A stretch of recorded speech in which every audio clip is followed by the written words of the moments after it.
Hello, everyone. Welcome to another amazing episode of Agritech Founders Diary. Here we have conversations with successful agritech entrepreneurs who are doing amazing stuff in the agritech industry. And today is not different at all. We are having an amazing guest joining us this evening. But before we move on, I want to appeal to you guys to please subscribe to our YouTube channel, like our videos so I can get good rates. Drop your comment and your questions on the comment sections, and please don't forget, hit the subscription button so we can do bigger things, we can grow and do more bigger things. As usual, thank you guys for joining us, and thank you to our hosts for finding that time to be part of what we are doing. And today our host is not that person than Adaeze, the co-founder of Farmspeak Technology. So what they do in Farmspeak Technology is they use IoT and AI to help farmers optimize their production, right? So today we'll be asking, she's going to be sharing her story with us and how she started building her business to the point they are today. All right, thank you for once again for joining us. First, my first question to you this evening, is tell us about yourself. Tell us where the journey started from, where everything started from, where you school, where you grew up from. Tell us, let's meet you. Okay, thank you. Thank you so much for having me. Good evening, everyone. So my name is Adaeze Ruth Akpagbula. I am from Abia State, Nigeria, from God's own state. Great. I'm basically Igbo. I'm from a family of four. I grew up in Lagos, Nigeria, had my primary, secondary school in Lagos, and then I studied agriculture and environmental engineering from the University of Ibadan, Oyo State. What else? Okay, so basically, I decided to study agriculture and environmental engineering from an experience I had or I experienced with my parents while growing up. And that shaped me from being the conventional medical doctor and aspiring medical doctor to being an agriculture and environmental engineer today. My hobbies are reading, making research, building. I'm a tech enthusiast, and I love to solve problems, and I love family. I'm keen on family. Okay, great. Okay, thank you very much for that intro. Tell us about FarmSpeak Technology. So what do you guys do there? What's happening? Where did the idea came from? Take us through the journey of where the idea of FarmSpeak Technologies came into being. Okay, so my parents are farmers. My dad loves farming, even as an engineer. He's a mechanical engineer, but he loves farming. He has farms. My mommy also loves farming. She's a caterer. So we had that farming background. I grew up to hear that my grandparents are actually very good farmers, and that was what bettered my dad's name, which is Aluko Vincent Akpagbula. So it means people who know a big land, people know how to utilize the land. So, so basically, my parents used to be poultry farmers while growing up, and everything was going very well, very perfect, very fine, up until I think 2000, 2001. Then we start experiencing tragic events. Now, prior to this time, we usually lose 20% of our poultry beds, and we thought it was normal, even though it was painful. Most of these farmers within my locality were actually surviving based on loan from banks, then Citizen Bank, Savannah Banks, and the likes of them. They still were losing up to 20% of their birds, and we actually thought, okay, it's just normal. And these are people who are actually managing these birds to the best of their knowledge, giving them the right vaccination, the right feed, and then we start losing up to 30% of our birds, slightly above 30%. I began to wonder. And then any little thing that happens like this, they want to bend it down on the gods are not happy, or there's something just wrong somewhere, village people kind of syndrome. And to me, it wasn't just, there was just something driving me to say, it's not. I didn't really Mm-hmm. believe that, but it was painful because if you understand how poultry works, we usually have to take turns to wake up at night to monitor these birds, especially during the brooding phase. We have to take turns, we Yeah. have to monitor, and you can just be getting everything right by 12 a.m. and just sleeping off in 30 minutes, begin to see environmental imbalances affecting these birds. So it was a very stressful thing for my parents, and seeing them lose a lot of their investments. In fact, the farmers within my locality, a lot of them ran out of business as a result of serious and very high mortality that they could not peg to say this is what is wrong with this birds because they're actually doing the right thing they were doing. So Mhm. one of the afternoons during my jam, then I was trying to source the internet to say, okay, what do I really want to study? I've always loved to be a medical doctor to save lives, but this event shaped my mind because my parents left this business, and for some period of time, things were not really easy for us because that was our major source of income. So I went to the cyber cafe then. We don't have internet like we have smartphones now. So I went to the cyber cafe, I bought time. I began to research what the Western world were actually doing differently that we're not Mhm. actually employing right now in the country. And I was surprised to see machineries. I was surprised to read about technologies. I think that was even the very first time I watched a video on how a tractor operates. I could see that you can clear a land in minutes, in seconds. Wow. And I was like, I'm really lagging behind. So there's something called this technology. Okay, how can I study this? This is what I want to go into. I know this is engineering, but what form of engineering is this? And I came back home, I spoke to my dad. Daddy was like, okay, fine, I'm going to support you. I'm an engineer. And then we brought out Jam Brocule. We started checking these brocules. I saw mechanical engineer, robotics engineer. I was like, no, no, no. We moved on to the point where we now saw agricultural and environmental engineering. What's this course? I don't know about this before. And we made our research and found out that agriculture and environmental engineering is even a course people have not actually been exposed to. So with this course, you can actually bring in the technological knowledge into agriculture. This is where you have farm power and machinery, you have the environmental part, you have farm buildings, farm electrification. It's like an all-encompassing course. And I was like, okay, I think I want to study this. And that was what bettered me going to the University of Ibadan, wrote my jam, I passed very well. And I studied agriculture and environmental engineering, where I was fortunate to opportune to see my co-founder, who is the CEO of Farmspeak, and sharing our stories. I realized that he also had almost the same kind of experience growing up with his parents being farmers too. And I was like, okay, this is it. Let's share ideas. Let's look at this problem. How can we? This problem still exists right now. And then before our final year, we started making research, speaking to farmers, poultry farmers in particular, and we found out that they're still going through this particular issue. They're still experiencing this. And that's what Bettered Farm speaks today. And realized that, okay, what technology can we employ? And we found out that we can leverage on IoT devices and AI to build smart hardware device, climate smart hardware devices that are tailored to mitigate the adverse effect of climate change on livestock. And also, I also noticed that most poultry farmers are actually not opportune with loan, and that's because they don't have a good keeping record habit. And that's what bettered the farm management software we have, IFS Manager, that can help poultry farmers record their operations, track their inventory, everything on management, and also boost their credit score worthiness. So this is basically how we started in FarmSpeak. Great. So you have an app that help farmers manage their farm operations, right? Yes, and a hardware What? device. This is the And hardware. uh, oh, So great, this is great, it. awesome. Ah, fantastic. Oh, great. So how has it been first?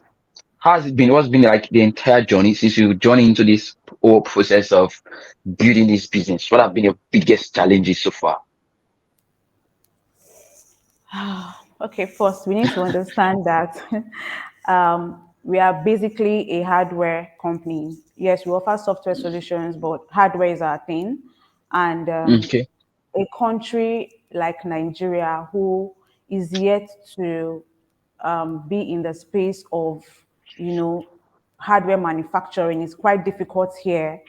Yeah. sourcing for these components, getting companies that can produce resistors. Just playing in the hardware space alone is difficult, and now being in the agri-tech ecosystem alone is another ball game entirely.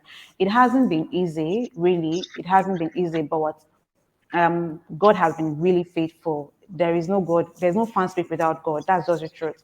God has brought us this far.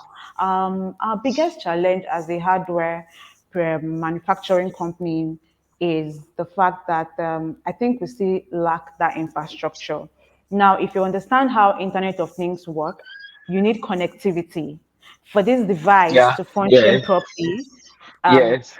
farmers need to have the best connectivity possible.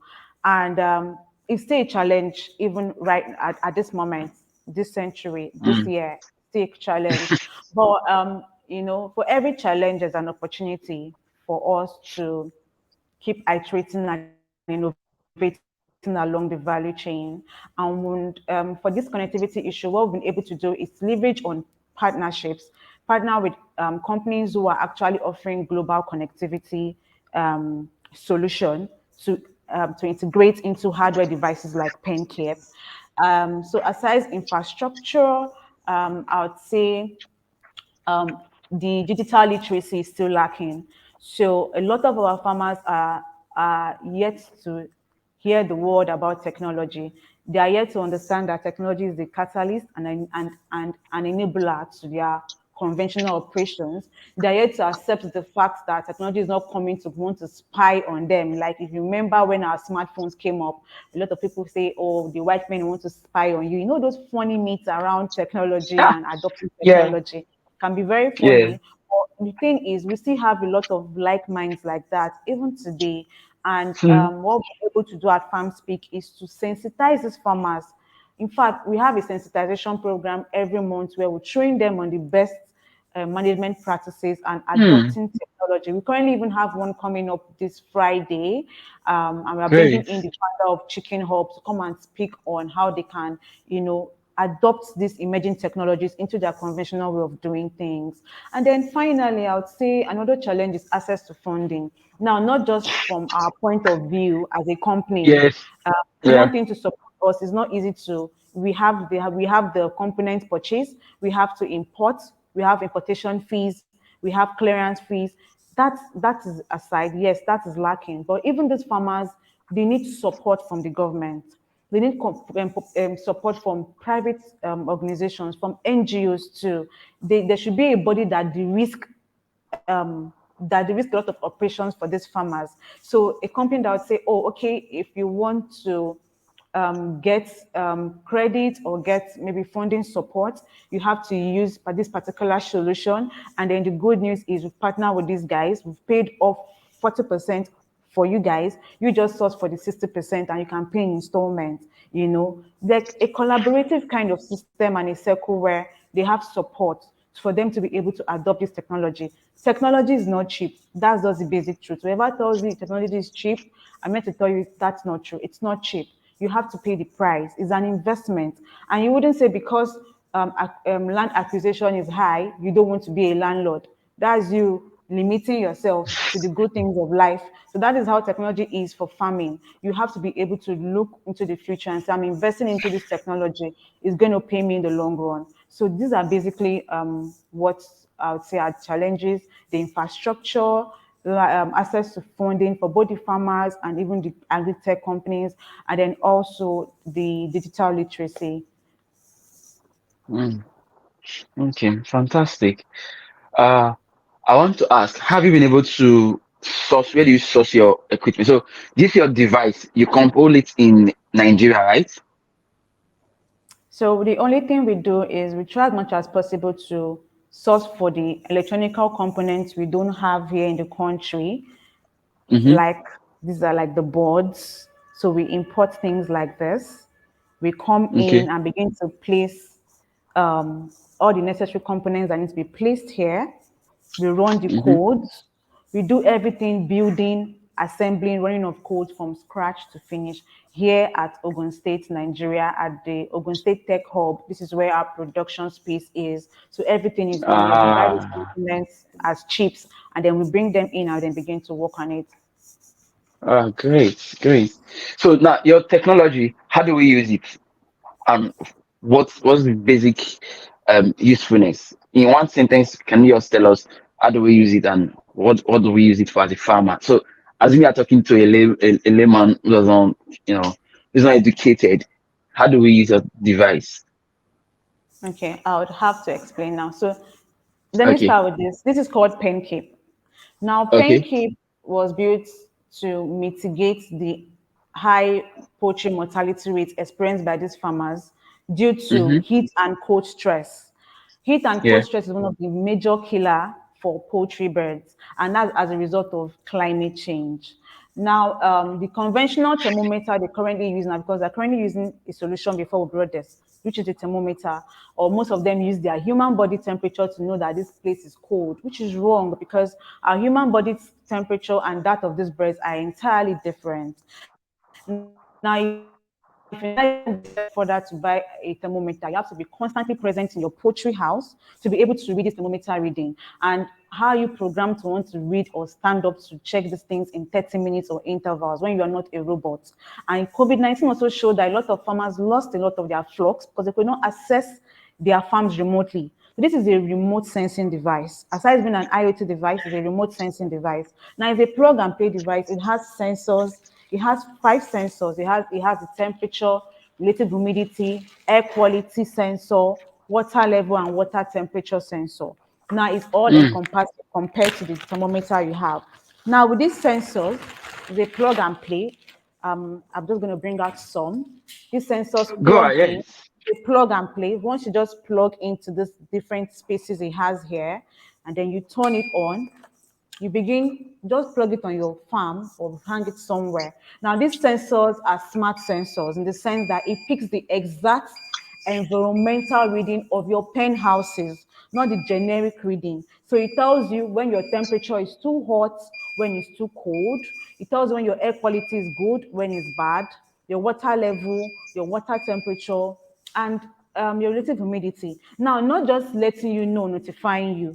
Now, if you now have automated fans or heaters, like a poultry farmer that have all of these things in place, with this device, it has been programmed to mimic human understanding. This is where the AI comes in. Now, when this device Mm. detects that this poultry house is too hot for the birds, because you must have set the preset optimum temperature you need. But when it exceeds that, for example, it's too hot, this device can turn on your fans to cool your poultry house without any human intervention. Now, Wow. this device can turn off your fans, turn on your heaters, turn on your drinkers, turn on your feeders. So it is full automation. So aside notifying you, monitoring, it also controls and regulates the pen environment in real time without you being physically present. So you are sure that your poultry birds are actually in good condition. So that's for pen cape. Then FS Manager, it's an app. If you go to the website www.farmspeak.net, we're currently working on the mobile app right now, but there's a progressive web app you can use. You go to the website, you sign up, and then begin to just pick any package and then begin to use. You see the different packages we have, and then you just begin to use. If you need us to train you on how to use the software, although it's very easy, there's a guide there. If you want us to train you, you reach out to us and we'll do that virtually or in person. So the Great. software is basically for you to just do your recording, farm management, and you can also Yeah. diagnose poultry diseases in real time with the software. So you diagnose the poultry diseases, and we'll link you up with vet doctors that are partners with us at Farmspeak, and they give you the right advice on what to do. Mm. Fantastic. So what question is, so far, how has been the adaptation process for farmers? Have they been able to adopt your products, your device and your app? Okay, I would say we we are not where we want to be right now, Yes, but yes, yeah. there's been a very huge progress so far. Great, good to When we hear. rolled out the solution, because this is a hardware, we're sourcing for funding, we were not able to start with this flagship product. So we said, okay, we even need data because as a country, we lack data. So let's build something that can help us get data to know how people would react, or these farmers react to adopting technology. That was what bettered the farm management app, FS Manager. So we rolled this solution out in 2021, had a 1 year freemium for these farmers, and it was quite impressive. It was quite impressive, though a lot of, okay, how do I do this? How do I do that? But right now, today, we have onboarded quite a lot of farmers. We have over 1,000 farmers on our FS Manager app that are paying for this software Mm, and they're using it. And if currently today, I'm just coming from a training at Egba Zone organized by Poultry Association of Nigeria, Ogun State. And mm, you can see farmers who are willing to want to sign up and say, oh, I've been looking for this, I've been looking for that. And today alone, I know the number of signups we currently have on the platform from that particular meeting we had. So for me, the adoption has been awesome so far. We still have to do our best, but it's been awesome so far. Farmers are actually adopting. We have a lot of yes than no. okay, great. I kind of understand that. Can you give us a range, a range of your, I mean, numbers of users do you have on your So platform? So far, I mean, total users you have so far. Can you give us a so range? Yeah. Okay, for the software, because that's what we rolled out first. Yes. We currently have Yes. between 2,000 to 2,500 farmers at the moment Great. for the Mm-hmm. Mm-hmm. software. For the Mm-hmm. hardware, we just currently launched the hardware, and already we have orders of about 30 orders to fulfill within the next Okay. 1 month. We just rolled Great. that out, so I would say it's impressive. It's That's a not good even up progress. to a Yes. month to roll that out, so it's progress. Yeah, the progress has been massive. Yes. Then we also have farm cameras, and our farm cameras has been so we've been doing so well with farm cameras. I would say we've sold between October last year and this year, we've sold over a 50, in fact, more than 50, 70 cameras to farmers. Okay. That's very impressive, I must confess. Kudos Yeah. to you, to yourself and your team. So far, can you tell us, if you were to start all over again, what do you think you would do differently this time? If you were to start all over again, what would you do differently? Mm. Right to Eh, differently. yes. Okay, although I appreciate this journey, I wouldn't have had it any way Yes. better. That's just the truth. Mm-hmm. Every challenges, every experiences I've had has shaped me to this moment, has shaped Farmspeak to this moment. I would say in a very simple sentence, I would say maybe I would have loosened up a bit. So because we are the first mover of products like this, like the IoT hardware device, Mm-hmm. in the country, we made quite a few, I won't say mistakes, quite a few errors, but though we learned along the way. So I would say we're actually learners in the journey. We keep learning, we keep correcting ourselves. I would say I would have loosened up or would have loosened up a bit, try to network globally and start off with partnerships aggressively than what we are currently doing now. It's along the line we found out that, see, we can't do this alone, we need to partner. But at the initial stage, we were loners. So I would say we just loosened up a bit. Would have loosened up a bit, or I would have loosened up a bit and network more globally. Okay. Okay. Great. Then let me ask. So far, is the as the government supports you guys so far in any way? Um, I'd say yes. I would say Okay. yes. So, the Ogun State government has been helpful, especially the Ministry of Agriculture in Ogun State. We've been able to facilitate partnerships. We've been able to facilitate partnerships through them. We've been able to penetrate. Ogun State has one of the most organized poultry industry or community, we've been able to penetrate this particular sector. Also, where we are currently at, which is the Ogun State Tech Hub, is part of the way they've supported us so far by giving us a place for us to say, okay, you know what, do your manufacturing here, do whatever you want to do here. They've been helpful so far. Likes of Dr. Angel Kuye, who is the senior special advisor to the governor on agriculture, has been helpful too in our journey. She has been a mentor to us, and also mentioned our name in the room of opportunities. So far, I'd say yes, directly and indirectly, they've helped. Kudos to them. That's nice. That's great to hear. But can you tell me, so far have you been able to navigate the industry by raising funds as regarding, I mean, navigating the aspect of fundraising? Have you been able to raise funds for your business so far? Okay, so we start with founders capital first. We're able to utilize what we saved during our IT days, during our NYC days, and all of that. And Mm-hmm. then we bootstrapped at some point by reaching out to family and friends to say, look, so we have this idea, can you come and fund us? Then we also leveraged on grants. So grant has been helpful from Oh, bodies like the US okay. Aid and other great partners, Mm, US Aid, and also we leverage on grants, we bootstrapped, and then also use funders capital. okay. That's good to hear. Fantastic so far. Share with me, what's your most, what's been your best moment so far on this journey? Best Your moment. best moment, yes. Your most exciting moment. Okay. My most exciting moment is the fact that we are being heard.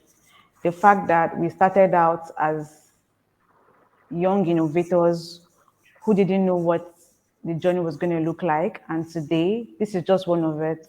I'm speaking to you today and I'm sharing my journey with you today. That's because you, as Kenneth, know that there's somebody called Adaeze and there's a company called Farmspeak. One of my best moments is seeing that our idea that was in a box, the first product, the first pen keep was in a box, a carton. We used a carton. We moved from having a carton to having a very big box. We iterated Mm-hmm. again. We had this second version of pen cape, a very rough version of pen cape. And then today we have this. So seeing these solutions being bettered, looking at the first, second, third iteration, I would say is also one of my best moments, yeah, so far. That's good to hear. That's good to hear. Okay, my next question to you will be, where do you see yourself in the next 5 years? What's the big vision for you guys in the next 5 years? So in the next 5 years, our big vision is to be a global IoT IoT device provider in Nigeria and also in Africa as a whole. We are just scratching the surface, and our prayer is that we go beyond the tentacles of Nigeria. So it's to be the one of the leading global agritech company in offering smart solutions by leveraging on digital technologies like AI and IoT in agriculture and solving tailored specific solutions. What do you think? You've been in the agri-tech space for some time now. What do you think is the future of agriculture? Looking at the work you've been doing in agri-tech space, what do you think is the future of agriculture in the next 5 years? First, I would say kudos to every player in the agri-tech space. We are not Mm-hmm. where we used to be. We've made Mm-hmm. very wonderful strides and improvements in this space. In the next 5 years, the future of agri-tech is Mm-hmm. simply digitalization. That's just the word. digitalization. In the next 5 years, I know that technologies that would emerge from the agri-tech space will be alarming, will be something to be joyful about. There are a lot of people doing great and wonderful things in this space, and I'm so proud to be a major player too in this space. I know in the next 5 years we'll be able to have working smart farms without any connectivity issues, with the right infrastructure in place. I know we'll be able to say, oh, people are actually subscribing to remote monitoring. We are able to solve carbon emission from our farming operations. I know that Mm-hmm. we're able to have a global marketplace where we can even be exporting to other countries. I know that in the next 5 years, emerging technologies would be a thing of I don't know, just it will be a platform people are just saying we've adopted it. In the next 5 years, the future of agriculture is digitalization. Everything will be going digital and things will be less stressful. Mm. Good to hear the stories you shared. I want to ask a few more questions before we go. Do you think in your agritech journey so far, were there any moments you think you felt like giving up on your journey?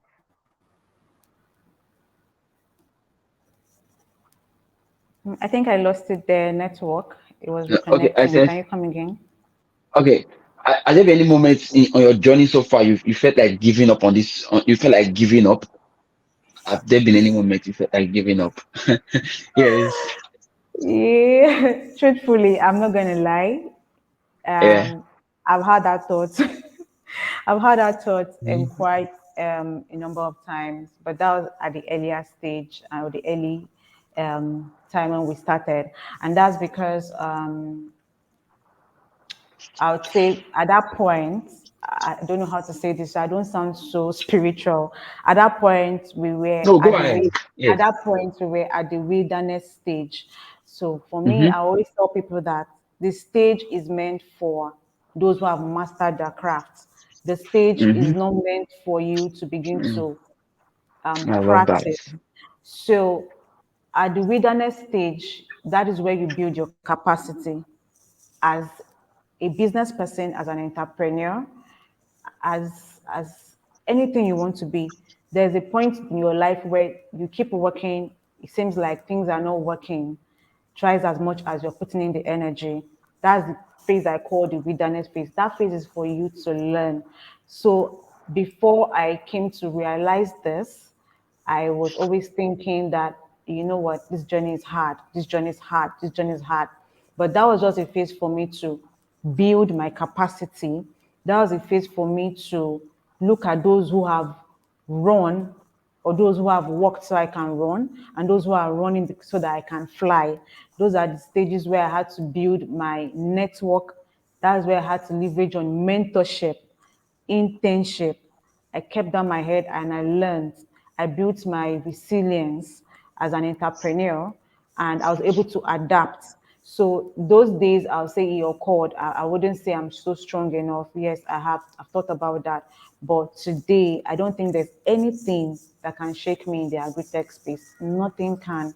I have seen and I'm still seeing and I know that God has given me the capacity to do great and wonderful things. So I shouldn't give up.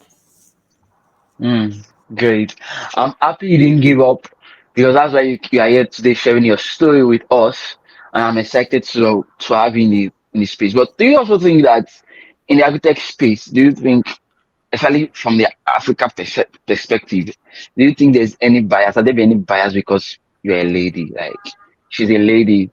Have there been being a lady hasn't been beneficial to the company, or do you think, oh, being a lady, there've been some opportunity or there were some things that would have done better? Do you think, do you have any? Have there been any bias for you, particularly being a lady?